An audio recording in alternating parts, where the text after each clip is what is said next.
However, I wondered about what to speak, and so after Mr. Vincent called me and said, send me the synopsis, I took a little walk outside my house. We happened to be in the neighborhood of a lot of parks and also a lot of eateries. And the eateries are dotted by large waste paper bins, which are decorated by all the rubbish outside the bins, none inside. So that got me to thinking about hygiene, emotional hygiene is my topic for today, but it got me thinking about hygiene and Swachh Bharat and everything else. And then I remembered reading something very recently about emotional hygiene. So I shall be talking about emotional hygiene. Everything that I'm saying is something that you've probably heard about. I'm not going to say that you don't practice it. I'm not going to say that we have done anything very innovative. But these are points to ponder over. These are points, definitely, that will probably strike a chord in you, if not ring a bell. We have all spoken about changing the narrative. But before we change the narrative, I wonder whether we are losing the plot altogether. This is a picture of some of the 8 donkeys that were jailed 3 days ago in Uttar Pradesh for having eaten expensive plants planted in the jail. So the authorities thought it wise to jail the donkeys because they ate plants worth rupees 5 lakhs. Now the donkeys, from what I heard last, haven't counter-filed a suit against the government or the jail saying, why did you keep plants there where we could eat them? So that hasn't happened yet. However, I thought we would start off on a note like this. Mr. Vincent has said that he has representatives from all 4 areas of the country. And so for you, thankfully, you will not be going down south, but you will be going north. I come from the south, so everything else will point upward after this point.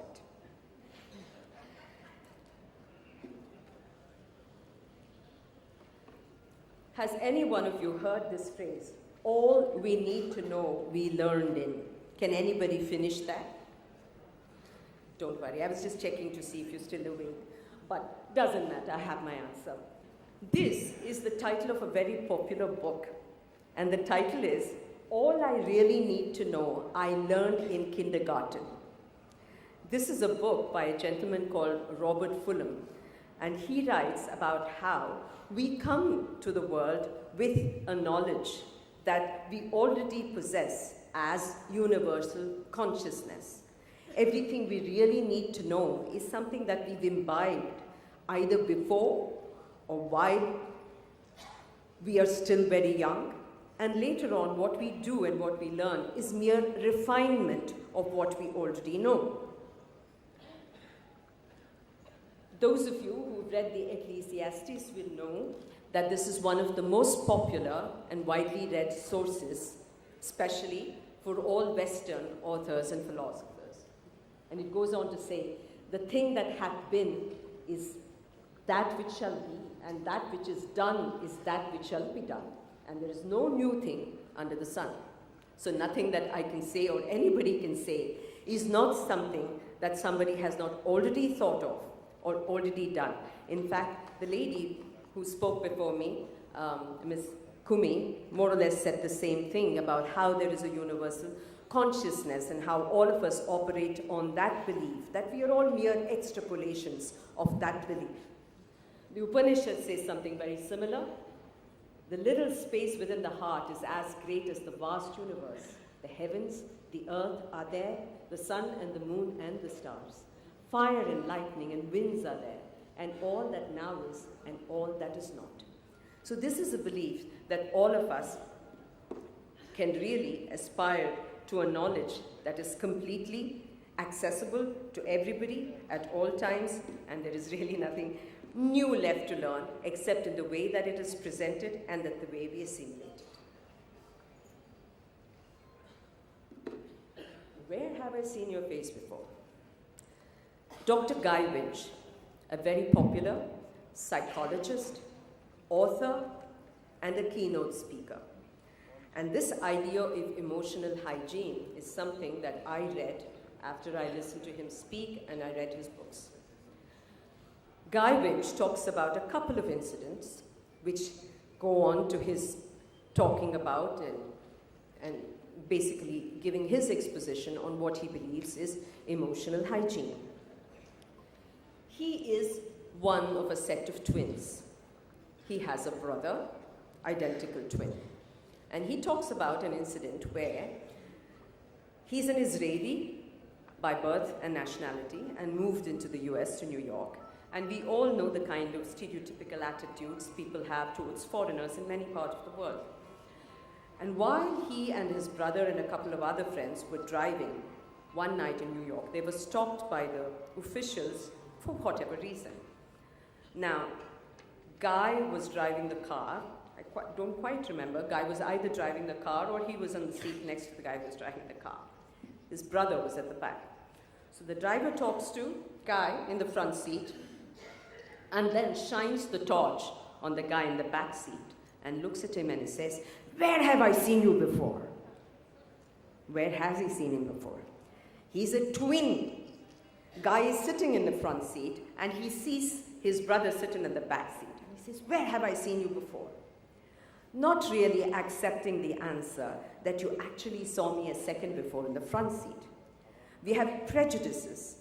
We are now living in a world that seems to be shrinking in terms of global racism, global sexism as they call it, and global accepting of things that are stereotypical of what we believe for a race. How do we get out of this mode? How do we understand that emotional hygiene is more important sometimes and probably is the base for physical hygiene? When Guy Winch talks about emotional hygiene, he's also talking about emotional safety. Again, nothing very new. A decade ago, we talked about emotional intelligence as being one of the intelligences that everybody talks about. But emotional hygiene or emotional safety is something that now is being researched and is being studied. In order to tell you that Guy was really not joking, this is a picture of him and his twin brother. You can see why the cop wondered where he had seen his face before. Guy Winch talks about a comparison between two things, dental hygiene and mental hygiene. Now, dental hygiene, I just thought this was a funny picture. This has nothing to do with Guy Winch or his studies. Talks about how, in the US alone, $31 billion are spent on keeping your teeth safe and sound and healthy. And $3.21 billion are spent on mental health in the US alone. You see the disparity there. And you see the importance that is paid to physical appearance, if not well-being, and how much little importance we pay to mental health and well-being. He talks about isolation and loneliness as being the buzzwords. In fact, when my friends and I were having lunch today, we were fervently hoping that this idea of a one-child family doesn't continue anymore, because it started from 4 children family to 3 and then 2.7 or whatever, and then got reduced to 2 and now 1, and the next logical step is going to be no children. And where does that leave us, ladies and gentlemen? Not in a very good place. He talks about emotional isolation, and he talks about how connectedness everywhere has led to a sense of false insulation of people and things. Now, we know about Facebook, Skype, Twitter, Snapchat, Instagram. All your children are probably, their idea of their identity depends on how many followers they have on Facebook, how many people are reading their Insta posts, how many people are looking up their tweets. But in a sense, as Guy Winch says, I know everyone, but no one knows me. And this has become probably the mantra of today's young people. Social media, we keep beating that same dead horse. Earlier it used to be movies, then it became television. Now we're talking about social media, we're talking about video games, we're talking about how a family goes out to eat. And all of them are looking down at this angle, father, mother, and children included, because everybody's checking to see what messages they have, who said what. And we do the same thing too. Is this something that we can't use to an advantage for ourselves? Have we ever thought, today somebody spoke about a Skype lesson. Do we do a Skype lesson? And how very wrong it is for us to do a Skype lesson. Frankly, I don't think so. At one point of time, we spoke about movies in the same breath as we're talking about social media now. But we did use films to our advantage. Cinema has been an instrument for a great deal of dissemination of information, as is social media. All our schools have Facebook pages. We are all on Instagram. We do bulk messaging to our parents. Where would we be if we couldn't tell them that the buses are not going to arrive on time today, or that there is sudden demise of somebody important somewhere and therefore the school is suddenly closed. And you need to message all these people, where would we be if we didn't have these particular devices, particular methods to disseminate information. Again, I'm going to quote Dr. Kumi. I'm quickly finishing if you're going to tell me that, very few minutes left. As Dr. Kumi said earlier, honestly, the bard, Shakespeare, has said everything. Again, like her, I'm a student of literature, and I believe that literature is the best subject you could ever have anywhere in the world. Thank you. Thank you very much. And the bard said, what did he say about thinking? Nothing is ever good or bad, only thinking makes it so. And honestly, if we believe this, why would we then flog something like a media? Today it's social media, today it's Twitter, today it's Facebook, tomorrow it's going to be something else. The day after it's going to be a completely connected world without anybody ever meeting one another, which is already the case.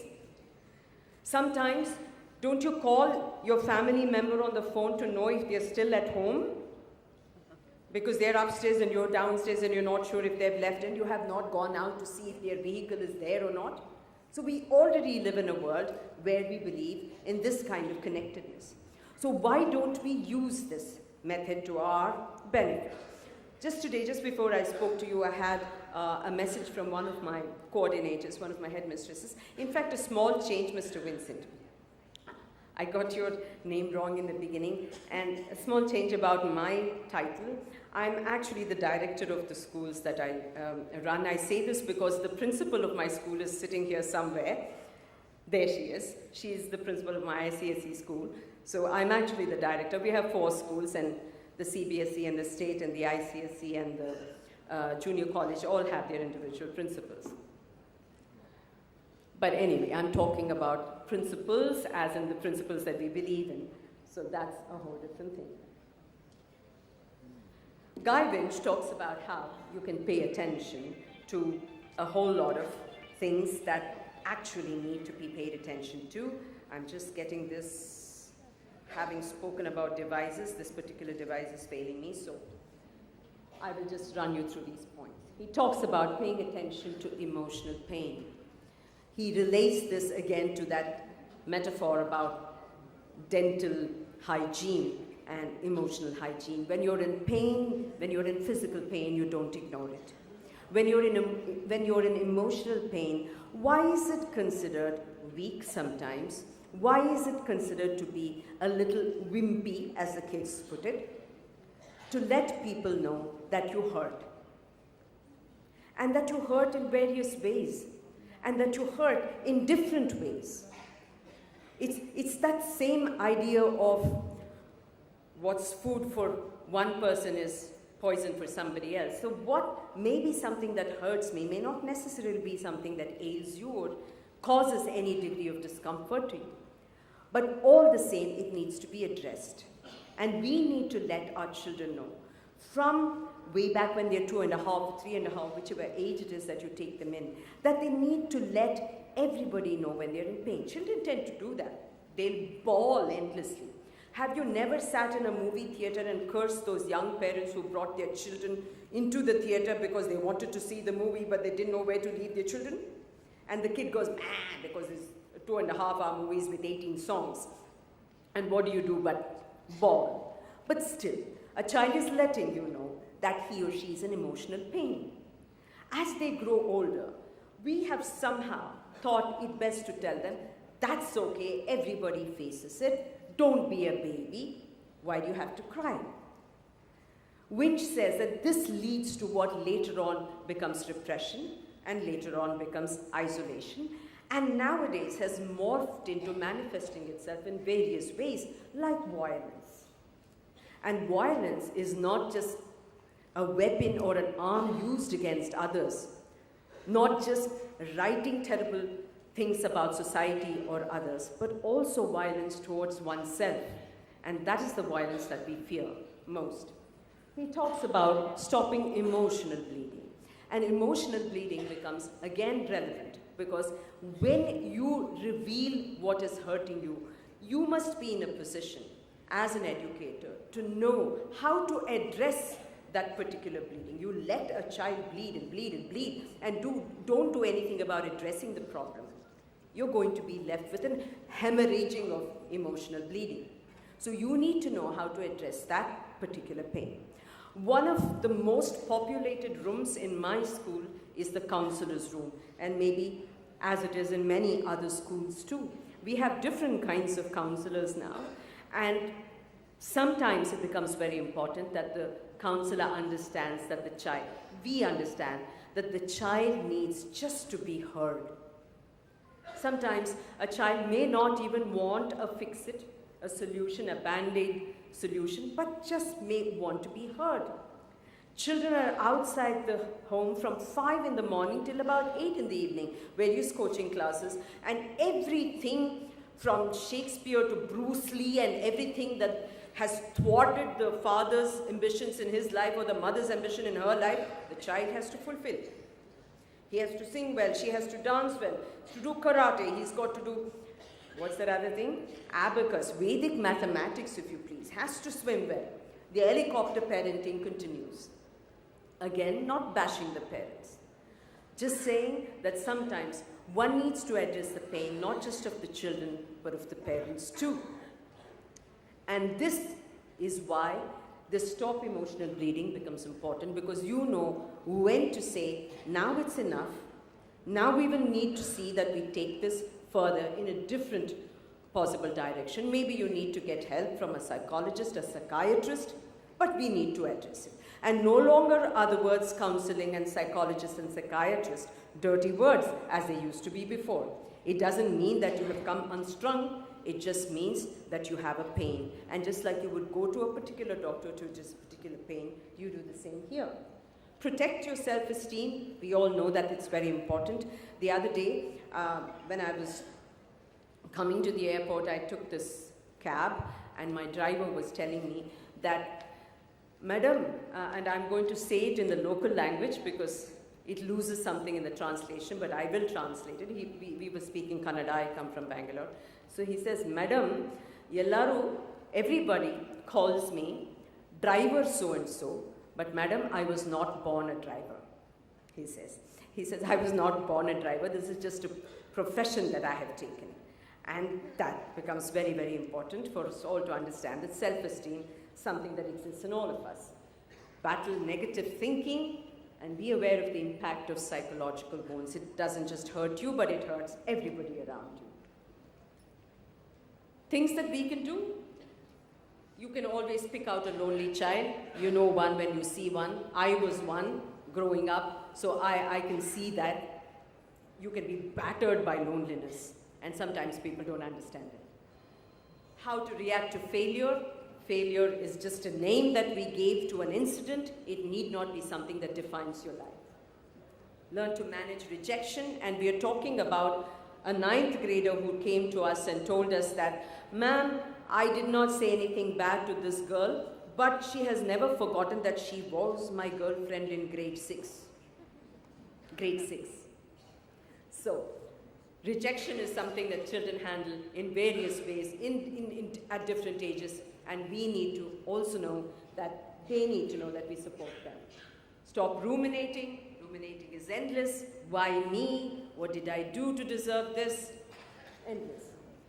Add disruption of convention if possible. Just because somebody did it one way doesn't mean that we have to do it the same way. I know that there are senior teachers who don't like it when new teachers come in and say, but can we do it this way? And you will tell them, this is how we've always done it. And let's continue to do the same thing. Allow independence with everybody, including your children. Can we try to use these forces? I'll skip this and I will talk about this, which is a word that you might all have heard.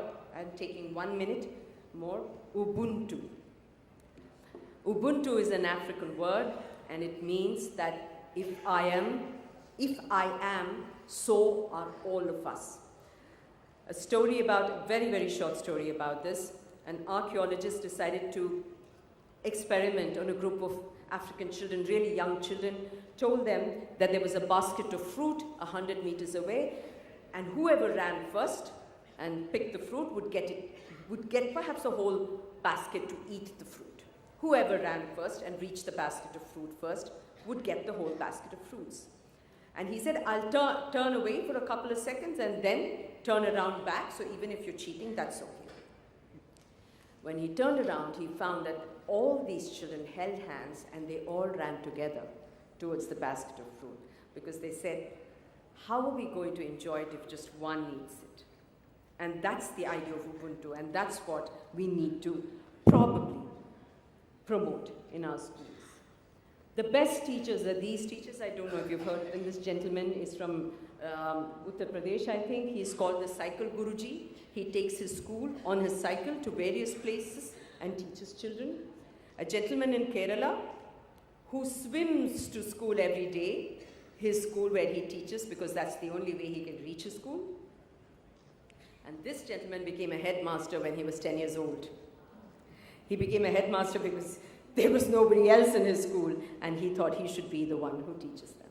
So the best teacher probably is the one who looks back at us when we look in the mirror. Why not?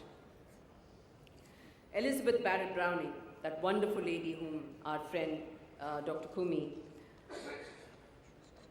also spoke about her and narrated her words, said something. This is the cry of the children. If you haven't read it, please read it. I doubt there'll be a dry eye in the house. Mr. Vincent, I'm not going to read that poem out. It's 6 stanzas long, never fear.